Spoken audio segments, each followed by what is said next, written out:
ഇപ്പോൾ പ്രോസിക്യൂഷൻ തുടങ്ങാം. മാധ്യമങ്ങളെ കാണുന്ന തത്സമയം ഇന്നത്തെ ശിക്ഷ A1 മുതൽ A6 വരെയുള്ള 1 മുതൽ 6 വരെയുള്ള പ്രതികൾക്ക് 20 വർഷം കഠിന തടവ്, 2 കഠിന തടവ്, അതായത് 120B-ക്കും 376D-ക്കും 366-ന് 10 വർഷം കഠിന തടവും കൂടാതെ ഫൈനുമുണ്ട്.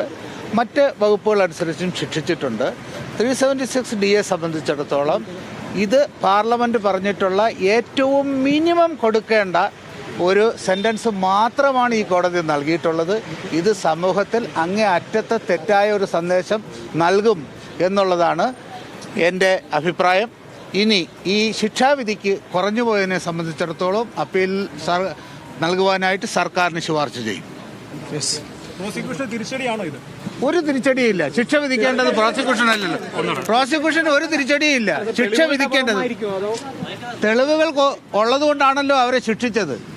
തെളിവുകൾ ഏതാണ് സ്വീകരിക്കാതെ പോയതെന്ന് ജഡ്ജ്മെന്റ് വായിക്കാതെ പറയാൻ എനിക്ക് കഴിയില്ല.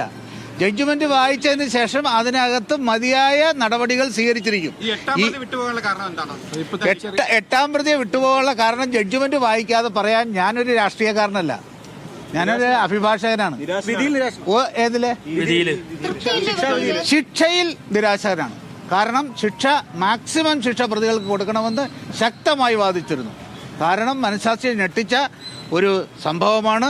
ഇതിൻ്റെ പിന്നിൽ ഗൂഢാലോചനയുണ്ട്. ഗൂഢാലോചന വെച്ച് ഒരു ക്രൈം നടത്തുന്ന പ്രതികൾക്ക് ഏറ്റവും ഇളവായ ശിക്ഷ നൽകുന്നത് തെറ്റായ സന്ദേശമാണ് സമൂഹത്തിൽ നൽകുന്നത്, നീതിപീഠത്തിന് നൽകുന്നത്. അത് വേറെ കാര്യം. ശിക്ഷ കണ്ടുപോയാൽ അതിൻ്റെ അകത്ത് പ്രൊപ്പോർഷണലായിട്ട് ശിക്ഷ വിധിക്കേണ്ടതാണ്. 20 വർഷം മിനിമം എന്ന് പറഞ്ഞാൽ 20 വർഷം വരെക്ക് മുകളിൽ എത്ര വർഷം വേണമെങ്കിലും കോടതിക്ക് ശിക്ഷിക്കാം. അത് 20 വർഷം പാർലമെന്റ് നിശ്ചയിച്ച മിനിമം കൺവിക്ഷനാണ്. അത് ഒരു കോടതിയുടെ ഔദാര്യമല്ല, അത് പ്രോസിക്യൂഷന്റെ അവകാശമാണ്. പലപ്പോഴും ഈ ജഡ്ജിയുടെ നിലപാടുകൾ ചോദ്യം ചെയ്യപ്പെട്ടുള്ളതാണ്. ഇപ്പോൾ ശിക്ഷാവിധി പ്രഖ്യാപിച്ചപ്പോഴും ഈ ഒരു നിരാശയാണ് താങ്കൾക്കുണ്ടാവുന്നത്. അപ്പോൾ അത് എന്താണ് സൂചിപ്പിക്കുന്നത്? എനിക്ക് ഈ കേസിനെ സംബന്ധിച്ചിടത്തോളം യാതൊരുവിധ നിരാശയുമില്ല.